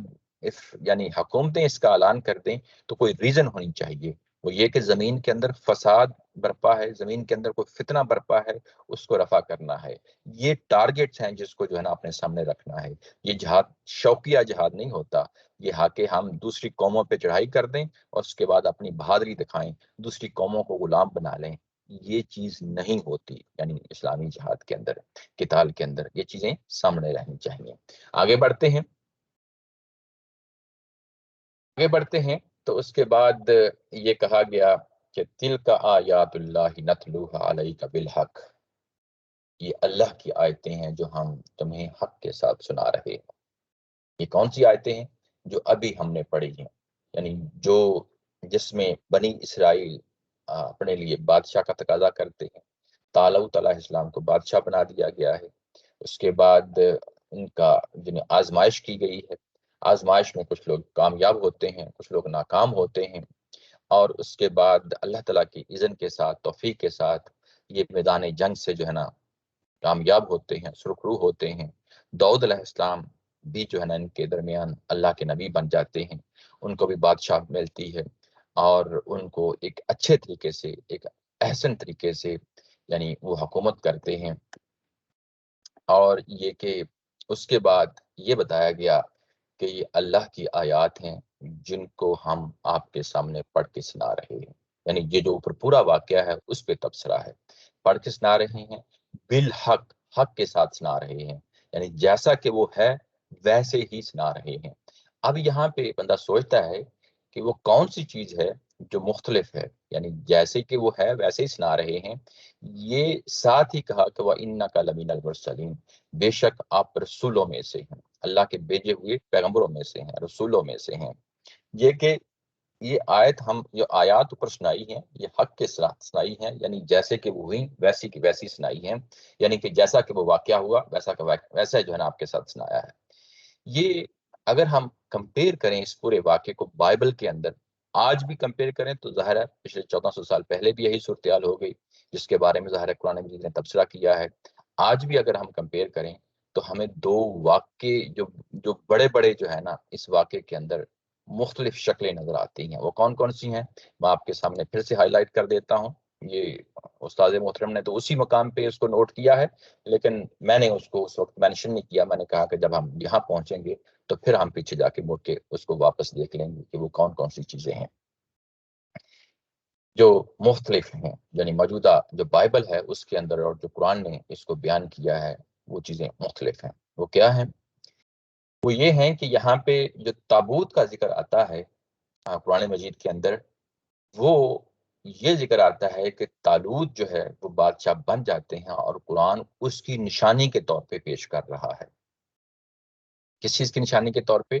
کہ طالوت کو جب ہم نے بادشاہ بنا دیا، اللہ نے اس کو جو نا چن لیا، اس کے علم کی بنیاد پہ اور اس کے جسم کی بنیاد پہ اس کو چن لیا، اس کو بادشاہت دے دی۔ اور کیونکہ یہ لوگ جو سردار تھے بنی اسرائیل کے، وہ مطمئن نہیں ہو رہے تھے، تو اللہ تعالیٰ کی ذات نے ان کے سامنے ایک اور بات رکھی کہ ان کی اس بادشاہت کی وجہ سے جو تمہارے درمیان ان کو بادشاہ بنایا گیا ہے، جو تابوت تمہارا، جو صندوق تمہارا مخالف یعنی دشمنوں کے پاس پڑا ہوا ہے، وہ خود بخود چل کے آ جائے گا۔ یہ نشانی کے طور پہ اس کو آیا کا لفظ استعمال کیا اللہ تعالیٰ کی ذات نے کہ نشانی کے طور پہ تمہارے پاس آ جائے گا، یعنی اس بادشاہ کی نشانی ہے۔ جبکہ بائبل کے اندر جب ہم پڑھتے ہیں تو یہ طالوت کو بادشاہ بنائے جانے سے پہلے کا واقعہ ہے۔ یہ ایک واضح فرق یہاں پہ یہ آ جاتا ہے، یعنی دونوں میں جو واقعہ ہے اگر اب بھی آپ پڑھیں تو طالوت کو بادشاہ بنائے جانے سے پہلے کا واقعہ ہے کہ یہ کیسے جو ہے نا تابوت آتا ہے۔ یہ ایک چیز ہے فرق۔ دوسرا جو فرق ہے، بڑا نمایاں فرق ہے، وہ یہ ہے کہ ان کو آزمایا گیا ہے، آزمایا گیا ہے، اور ایک نہر سے آزمایا گیا ہے۔ اور یہ کب آزمایا گیا ہے؟ یہ آزمایا گیا ہے جنگ شروع ہونے سے پہلے۔ درمیان میں ایک دریا ہے، ندی ہے، نالا ہے، ان میں سے کچھ بھی ہو سکتا ہے، ہم یہ کہہ نہیں سکتے کہ یعنی اس کی کیا شکل تھی، کیا صورتحال تھی۔ یعنی اس نہر سے جب ان کو آزمایا گیا ہے، اور اس میں سے کچھ لوگ کامیاب ہوتے ہیں اور کچھ لوگ ناکام ہوتے ہیں۔ جو کامیاب ہوتے ہیں وہ تھوڑے ہیں، یہاں پہ یہ بتایا گیا ہے، لیکن کامیاب ضرور ہوتے ہیں، اور جو ناکام ہوتے ہیں وہ زیادہ ہیں۔ یہ جو واقعہ ہے آزمائش کا،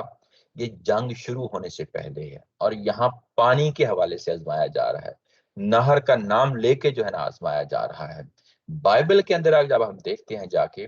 تو ان کو آزمایا ضرور جا رہا ہے، لیکن کہا یہ گیا ہے، طالوت نے کہا یہ ہے کہ آج ہم سارا دن لڑیں گے اور شام کو جو ہے نا وہ کھانا کھائیں گے، یعنی اس سے پہلے کھانا نہیں کھائیں گے، شام کو کھانا کھائیں گے۔ کھانے کا نام ہے جو استعمال کیا گیا ہے، پانی نہیں ہے۔ آزمائش نہ نہر کا نام ہے، نہ پانی کا نام ہے، کھانے کا نام ہے۔ لیکن ہوا کیا ہے کہ ابھی جنگ ختم نہیں ہوئی تھی،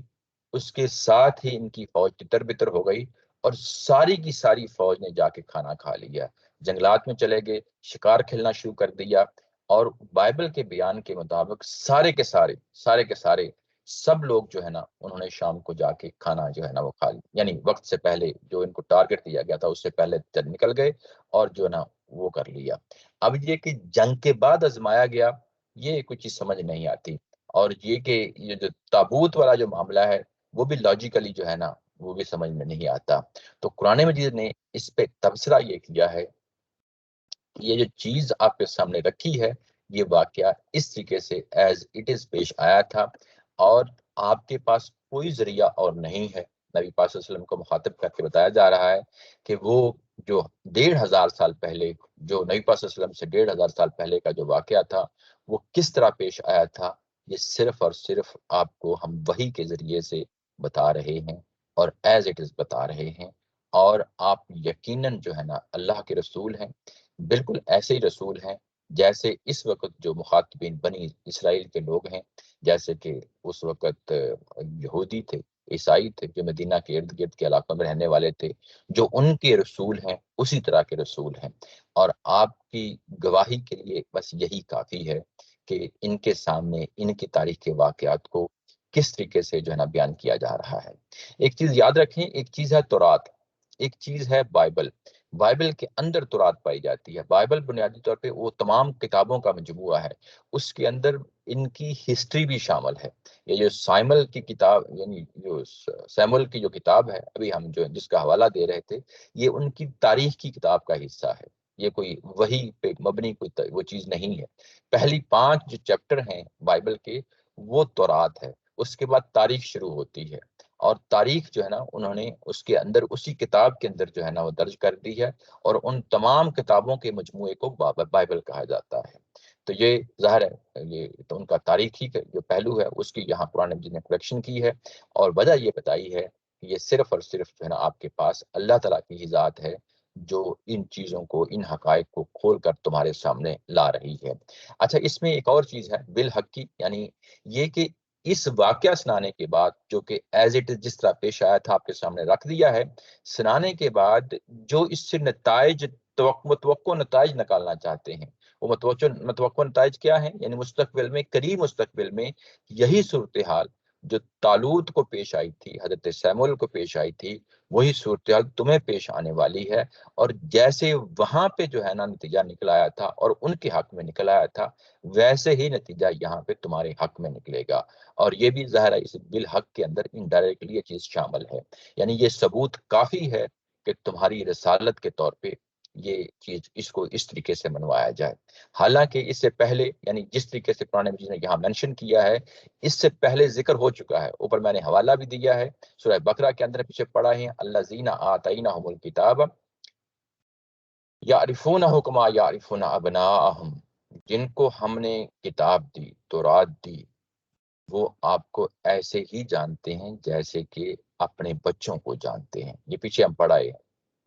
یعنی پیچھے یہ بہت ساری چیزیں اسٹیبلش ہو چکی ہیں۔ یہ مقامی جو یہودی ہیں، اہل کتاب ہیں، وہ اس چیز کو مان رہے ہیں، لیکن کیوں نہیں مان رہے اس رسول کو، اب اس کے بعد اس کی وجہ بتائی جائے گی، یعنی اس آیا نمبر 252 کے بعد اس کی وجہ بتائی جائے گی۔ وہ وجہ کیا ہے؟ تِلْكَ الرُّسُلُ فَضَّلْنَا بَعْضَهُمْ عَلَى بَعْضٍ مِنْهُمْ مَنْ كَلَّمَ اللَّهُ وَرَفَعَ بَعْضَهُمْ دَرَجَاتٍ، اور وہ رسول ہی تھے، یعنی تم بھی انہی رسولوں میں سے ہو، یعنی پیچھے مرسلین کا لفظ آیا ہے نا، جمع کی صورت میں آیا ہے، تو وہ بھی اللہ کے رسول تھے، یعنی وہ کون سے اللہ کے رسول تھے؟ ان میں سے بعض کو بعض پہ ہم نے فضیلت دی تھی، فضیلت دی تھی یعنی کچھ درجات ان کے بلند کیے تھے، دوسروں کے مقابلے میں کوئی نمایاں خاصیتیں ان کے اندر رکھی تھیں، ان میں سے کچھ جو ہیں ان کے ساتھ اللہ نے کلام کیا، من کلم اللہ، اللہ نے کلام کیا، یعنی یہ کون ہیں؟ یہ موسیٰ علیہ السلام ہیں، یعنی ان کے ساتھ اللہ تعالیٰ کی ذات نے کلام کیا، ڈے ون جب ان کو جو ہے نا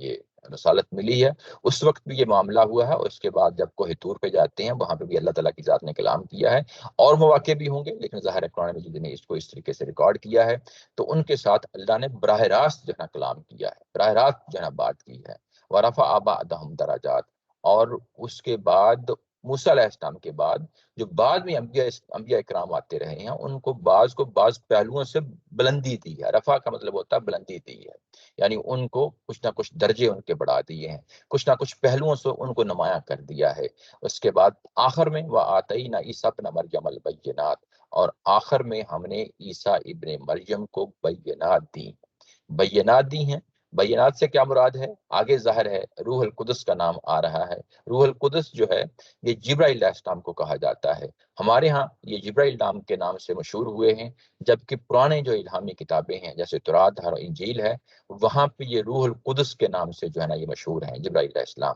تو اس لیے جو چیز ان کے ہاں مشہور ہے وہ اسی طریقے سے ایک قرآن مجید نے بیان کر دی ہے، جس کو ہولی اسپرٹ کے نام سے جو ہے نا انگلش میں بولا جاتا ہے۔ ہم نے ان کے ہاتھ مضبوط کیے، کن کے؟ ابن مریم عیسیٰ علیہ السلام کے ہاتھ مضبوط کیے۔ کس طرح مضبوط کیے؟ روح القدس کے ذریعے سے مضبوط کیے، کیونکہ آگے جبرائیل علیہ السلام کا نام آتا ہے تو اس کے ساتھ یہ بینات سے پھر کیا مراد ہے؟ بینات سے مراد وہ تمام معجزے ہیں جو ان کے ہاتھوں سے رونما ہوئے۔ وہ کون کون سے ہیں؟ بڑی تفصیل سے آگے سورہ آل عمران میں جا کے دیکھیں گے۔ وہ یہ کہ وہ مٹی کی ایک جو ہے نا صورت بناتے ہیں، اس کے بعد اس میں پھونکتے ہیں، اس کے بعد جو ہے نا وہ پرندہ بن جاتا ہے۔ یہ ایک ایگزامپل ہے۔ دوسری ایگزامپل یہ ہے کہ مردوں کو جو ہے نا وہ زندہ کر دیتے ہیں۔ دوسری ہے، تیسری کوڑی کے جو مریض ہیں ان کو جو ہے نا شفا یاب کر دیتے ہیں۔ تو یہ سب کچھ اللہ کے اذن کے ساتھ ہوتا ہے، اور ظاہر اللہ کے اذن کے ساتھ ہوتا ہے، اور اس کے ساتھ جبرائیل علیہ السلام ظاہر ہاتھ کھڑے ہوتے ہیں۔ تو یہ ظاہر اپنے طور پہ وہ نہیں کر رہے ہوتے تھے۔ تو یہ کچھ پہلو ہیں جن کو عیسیٰ علیہ السلام کے یہاں پہ فضیلتیں بیان کرنا مقصود ہے۔ جس طرح موسیٰ علیہ السلام کی کچھ فضیلتیں یعنی اس کو بیان کی ہیں، اس کے بعد مزید پیغمبروں کی باتیں کی گئیں کہ ان کو ہم بعض کے اوپر جو ہے نا اس طریقے سے ترجیح دی۔ تو یہ جو چیزیں اس طرح فضیلت دی جاتی ہے، یہ ایک نارمل سی چیز ہوتی ہے، بالکل ایسے ہی جیسے جو ہے نا ایک والدین کے ہاں یعنی بچے پیدا ہوتے ہیں، ان کے اندر بھی صلاحیتیں مختلف ہوتی ہیں، مختلف شکلیں ہوتی ہیں۔ تو جب ایک گھر کے اندر جو ہے نا یہ ہم تجربہ کرتے ہیں، تو جب اللہ کے نبی آئیں گے تو کیا وہ ایک ہی سانچے میں ڈلے ہوئے ہوں گے؟ یقیناً نہیں ڈلے ہوئے ہوں گے۔ ان کے ساتھ بھی معاملہ اللہ تعالیٰ کی ذات مختلف طریقے سے مختلف دور میں کسی نہ کسی لحاظ سے جو ہے نا مختلف انداز میں کرتی رہی ہوگی۔ تو یہ جو فضیلتیں ہوتی ہیں یہ اس کا یہاں پہ بیان کیا جا رہا ہے۔ یعنی یہ آپ کو کیوں نہیں مانتے، رسول کے طور پہ کیوں نہیں مانتے، وَإِنَّكَ لَمِنَ الْمُرْسَلِينَ، یہ آپ کو کیوں نہیں مانتے، اس کی وجہ یہاں پہ بتائی گئی ہے۔ وہ وجہ یہ ہے کہ وہ فضیلتیں اب آڑے آ گئی ہیں۔ وہ فضیلتیں کیسے آڑے آ گئی ہیں؟ یہ ایک ہوتا ہے اس طریقے سے کہ ایک شخصیت، بڑی شخصیت پیدا ہوتی ہے، اپنے اندر لوگوں کے اندر جو ہے نا وہ یعنی ایک طرح کا اعتقاد پیدا کر لیتے ہیں، ایک طرح کی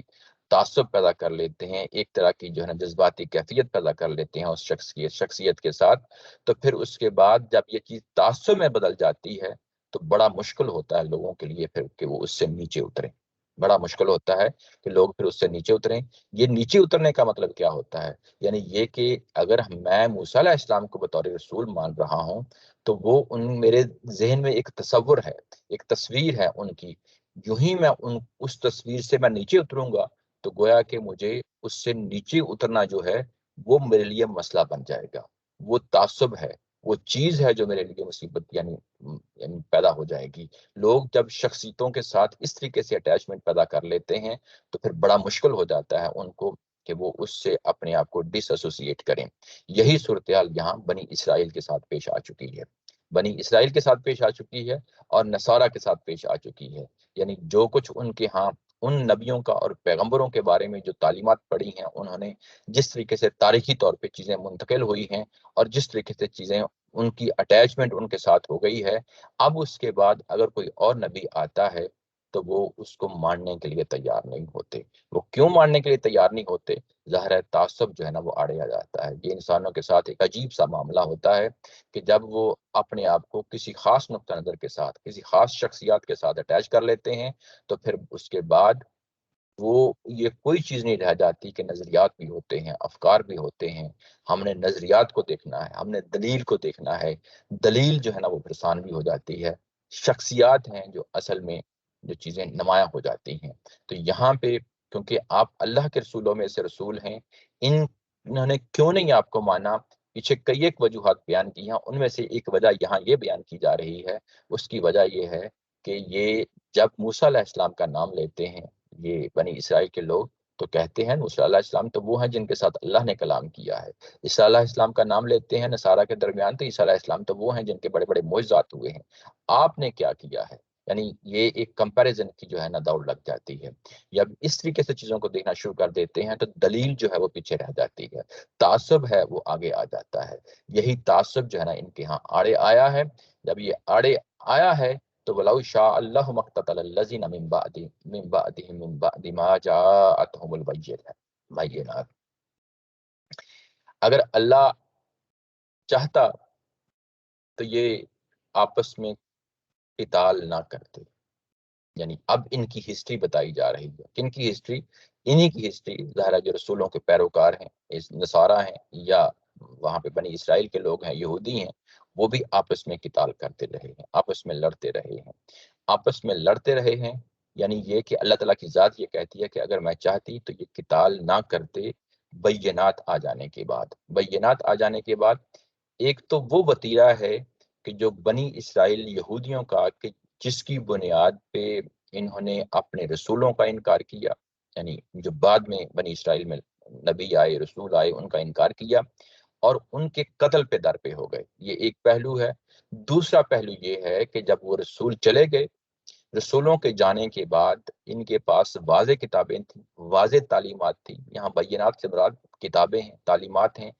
واضح تعلیمات تھیں، ان تعلیمات کو اگنور کرتے ہوئے انہوں نے قتال کیا ہے آپس میں۔ یعنی رسولوں کے پیروکار الہامی کتابوں کے ساتھ جڑے ہونے کے باوجود انہوں نے ایک دوسرے کے ساتھ قتال کیا ہے۔ یہ تعصب کی وہ انتہا ہوتی ہے کہ جس میں انسان جو ہے نا یوں ہی گرتا ہے تو اس کے بعد وہ لڑائی پہ اتر آتا ہے، قتال پہ اتر آتا ہے، لوگ کی گردنیں کاٹتا ہے، یعنی مذہب کے نام پہ گردنیں کاٹتا ہے۔ تو یہاں پہ یہ بتایا جا رہا ہے کہ اگر اللہ چاہتا تو یہ کام نہ ہونے دیتا، ان پہ جبرن جو ہے نا یہ ان پہ یہ چیز لاگو کر دیتا، لیکن اللہ تعالیٰ کی ذات ظاہر ہے انسانوں کو آزادی دیتی ہے، اختیار دیتی ہے، جو جی چاہیں وہ کریں، یہ ایک وقت تک ہی جو ہے نا آزادی ہے، اور اس آزادی کا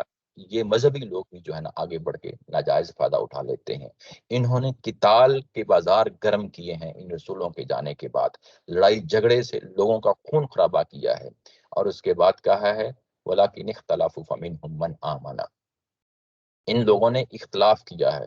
کن لوگوں نے؟ انہی لوگوں نے، انہی رسولوں کے پیروکاروں نے اختلاف کیا، جس کی بنیاد پہ جو ہے نا ظاہر ہے یہ قتال پہ پہنچ گئے۔ اور اس کے بعد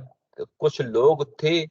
جو حقیقتاً ایمان لائے، یعنی ان رسولوں کے جانے کے بعد بھی، یعنی یہ کہ وہ قتال میں نہیں اترے، جنگی خون خرابوں میں، فساد میں نہیں اترے، وہ اللہ پہ ایمان لے کے آئے، ان رسولوں پہ ایمان لے کے آئے ان رسولوں کے چلے جانے کے بعد۔ اور کچھ لوگ تھے وَمِنْهُمْ مَنْ كَفَرَ، کچھ لوگ تھے جنہوں نے رسولوں کا انکار کیا، اپنے رسولوں کا بھی انکار کیا۔ ظاہر ہے کہ بنی اسرائیل کے درمیان عیسیٰ علیہ السلام آئے ہیں، اور اس کے بعد دوسرے جو رسول آنے تھے، جیسا کہ اب آگے ہیں، آپ کا بھی یہ انکار کر رہے ہیں، اور آپ کا بھی انکار کر رہے ہیں۔ وَلَوْ شَاءَ اللَّهُ مَا اقْتَتَلُوا، یہ آپ کا انکار کرنے کی وجہ بھی یہی وجہ بنی ہے، اور اگر اللہ چاہتا تو یہ کبھی بھی قتال نہ کرتے۔ یہ جو فریز ہے اس کو دوبارہ دہرا دیا ہے، یہ اس لیے دہرایا ہے کہ اس وقت یہ بھی اپنے پر پرزے نکال رہے ہیں کہ اس دعوت کو قتال کے ذریعے سے خاتمہ کر دیا جائے، اس دعوت کا قتال کے ذریعے سے خاتمہ کر دیا جائے۔ یہ کہ یہ کام جو ہے جس کے بارے میں یہاں پہ یہ بات کہی جا رہی ہے، لیکن ظاہر ہے یہاں میں آگے چل کے اور چیز ہے جو مزید اس پہ میں بات کرتا ہوں، لیکن یہ آخری جو فریز ہے، آخری جو جملہ ہے اس کو دیکھ لیتے ہیں۔ وَلَٰكِنَّ اللَّهَ يَفْعَلُ مَا يُرِيدُ، اللہ جو ہے، جو وہ چاہتا ہے، اللہ کی ذات جو وہ چاہتی ہے وہ کیا ہے؟ وہ ان کو اجازت دیتی رہتی ہے، جو چاہے وہ کرتا ہے۔ یہ لوگ جو ہے یہ جو کچھ کرنا چاہتے ہیں وہ کرتے رہیں، لیکن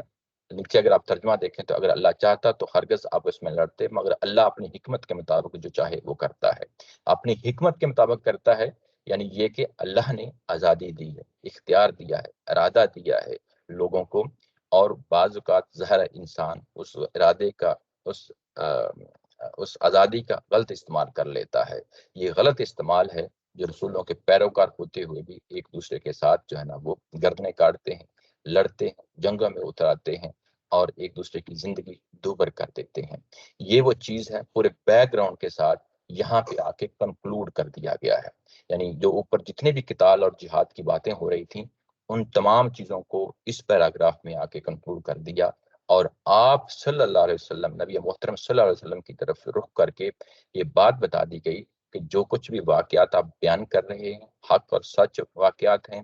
اور جس طریقے سے ان کے ساتھ معاملہ پیش آیا آپ کے ساتھ بھی معاملہ پیش آنے والا ہے، مستقبل قریب میں یہی معرکہ تمہارے ساتھ بھی ہونے والا ہے۔ لیکن اس کے ساتھ ساتھ یہ بھی یاد رکھو کہ یہ جو تمہارے اس وقت جن کے درمیان تم اس وقت رہ رہے ہو، اہل کتاب یہود اور نصارہ مدینہ کے ارد گرد ہے،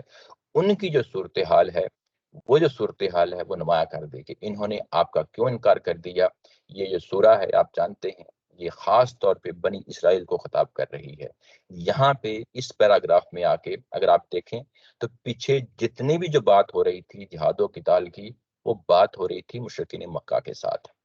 حج کرنے کے لیے جانا ہے، راستے میں رکاوٹیں کھڑی ہو جانی ہیں، اگر وہ آپ کے اوپر جنگ کو جو ہے امپوز کر دیتے ہیں، اس کے لیے جہاد کی تیاری کرو، اس کے لیے قتال کی تیاری کرو، اس کے لیے جو ہے انفاق فی سبیل اللہ کی تیاری کرو۔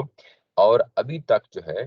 ہمیں جو ہے نا وہ لنک کر کے نہیں بتایا گیا تھا جو مقامی لوگ ہیں، یعنی جو یہود ہیں اہل کتاب ہیں ان کے ساتھ کیا معاملہ ہوگا۔ تو یہ پیچھے ہمیں جو ہے نا آیا نمبر 204 میں اگر آپ دیکھیں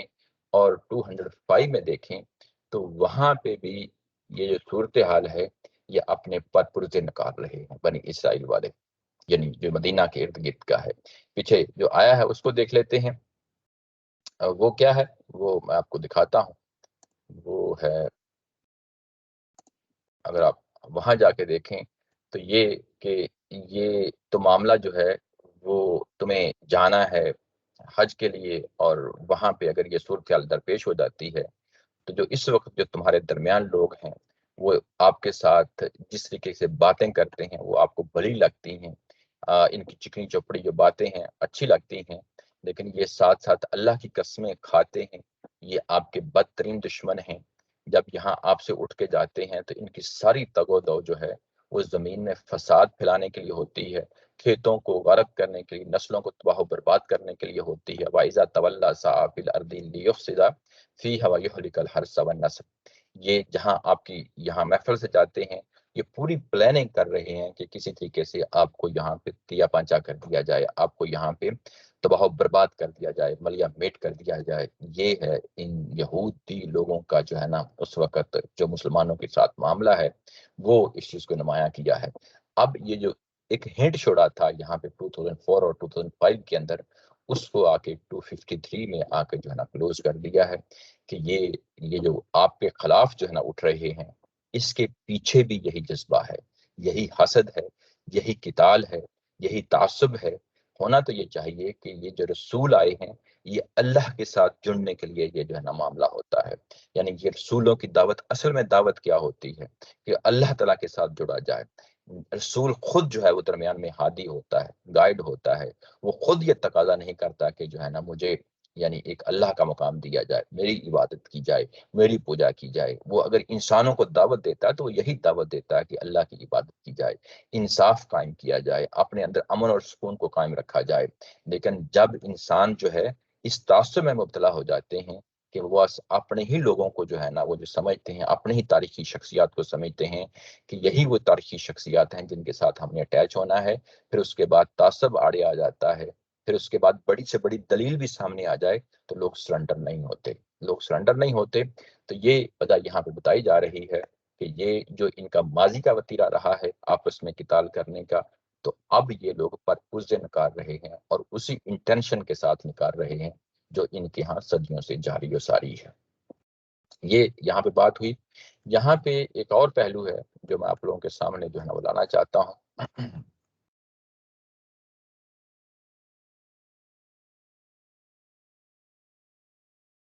یہ کہ تلک الرسل فضلنا بعضهم علی بعض، یہ کیا جو ہے یہ جو طریقہ کار ہے جس طریقے سے یہاں